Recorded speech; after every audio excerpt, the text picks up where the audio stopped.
Hi guys, मी Vaishnavi 30 day jewellery making चॅलेंजमध्ये तुमचे स्वागत. आज आपण शिकणार आहोत सुंदर असे पारिजातक इयरिंग्स. फ्लॉवरसाठी 0.3 mm ची तार, कटर. आता आपण हवी तितकी तार कटरने कट करून घेऊ.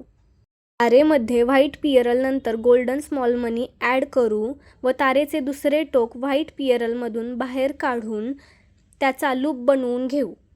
हीच प्रोसेस 7 वेळा कंप्लीट करून रेड किंवा तुमच्या आवडीचा कोणताही क्रिस्टल टाकून क्रिस्टलला राऊंड बसेल असे गोल्डन स्मॉल मनी घेऊन त्याचा राऊंड कंप्लीट करून शेवटच्या मण्यातून तार बाहेर काढून घ्या. मण्यांचा राऊंड फुलाला अटॅच करून घ्यावा. फ्लॉवरला तारेने अटॅच करून घ्यावे आणि तुमचे इयरिंग्स रेडी आहेत. अशाच नवीन व्हिडिओजसाठी चॅनलला सबस्क्राईब करा आणि बेल आयकॉनवरती क्लिक करा. बाय.